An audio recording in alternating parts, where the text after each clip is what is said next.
So something I've heard rather commonly in the LEGO community, really starting 2 years ago with the release of the UCS Republic Gunship, is that LEGO hates the prequels. It seems like whenever a LEGO prequel set doesn't satisfy some audience, those people, instead of seeing the good thing, just jump on the LEGO hates the prequels train. Now, that is an agenda pushed by certain influencers, and thank God not one adopted by the general crowd just yet, so to stop that from happening in the first place, I want to tell you why LEGO doesn't hate the prequels.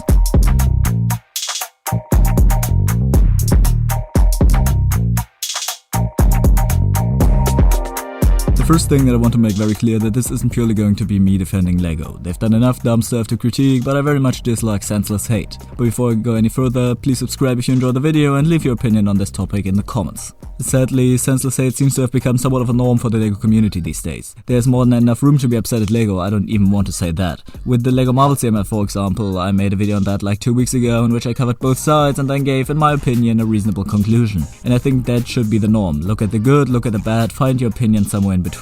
But it seems as though most LEGO, or more specifically LEGO Star Wars fans, have the tendency to only see the bad things and get their opinions from that. The main opinion, which has formed itself over the last 2 years from that way of thinking, is that LEGO hates the prequels. As I mentioned, this all started with the release of the UCS Republic Gunship.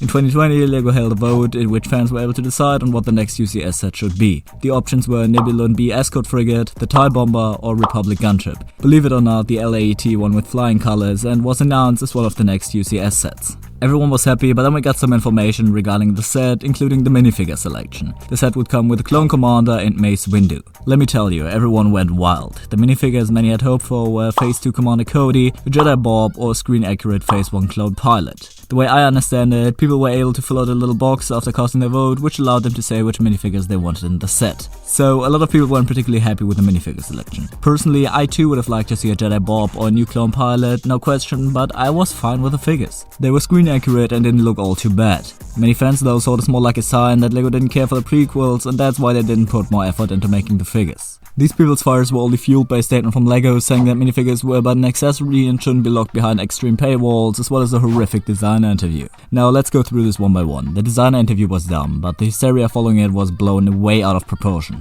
Claiming that the Clone Commander could double as a pilot was stupid, no doubt, but people getting hung up over the designer calling it an original trilogy set was so over-exaggerated. Should the script have been double-checked? Yeah. Should someone have noticed in the editing room? Yeah.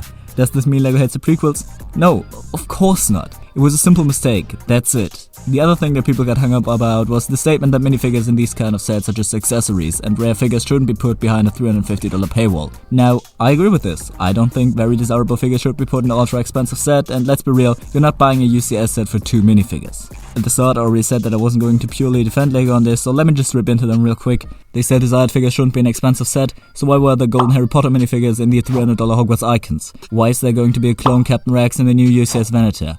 If you say this, stick to it. Getting back to it though, this was the start of the LEGO hates the prequels movement. This was certainly pushed by a few influencers, and understandably so, because it gained views. Now following all of this, we had relative peace. Sure, some people had problems recognizing the color of a starship, but that was about it until August of 2022, when LEGO released the ATTE Walker. Most people were just extremely happy to not just get another ATTE, but also finally get a Phase 2 Commander Cody. But because we couldn't just enjoy ourselves, some fans instantly went to the smallest thing that said, the helmet holes. They were just a little higher than people wanted, and of course, we had complaining. It started relatively easy, but with every new clone was said, the screams started to get louder. Some people went as far as calling whatever set a clone featured in ruined just because of the helmet holes. LEGO hates the prequels, and that's why the helmets are so bad, said the same people that also constantly complain about the new helmet design of the Stormtroopers, characters from the originals.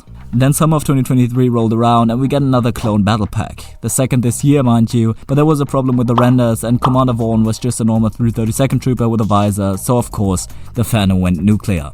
I can't really defend the render, it's just shit, but looking at Vaughn, the guy is just a 332nd Trooper with a visor. Sure, they could have made it red instead of orange, but come on. The latest addition to the LEGO doesn't care about the prequel saga came with the reveal/leak of the new Republic Gunship. Many people complained it was smaller than the last one and that Commander Fox only had a printed armor and was a little inaccurate when it came to the plating of the chest armor. Now when it comes to the size, all I'll say is that the new gunship is more accurate to the in-universe model than any other gunship beforehand. That's just it. The whole thing around Commander Fox is a little more understandable, but here I see more of a decline in LEGO's general quality / cost efficiency. Cloth counters haven't been used in a while when it comes to LEGO Star Wars, and before anyone says, oh, but other themes use them, yes they do, but that's just because they use their budget for that. LEGO Star Wars has a budget they need to adhere to, and if they prioritize other things, then so be it. I think no one will deny that we have an amazing summer and fall wave this year, so they're clearly using it well. When it comes to the inaccuracy on the figure, it sucks. That's what it is, but there are so many inaccurate Star Wars, Marvel, DC figures that it isn't LEGO hating the prequels, it's just a general problem.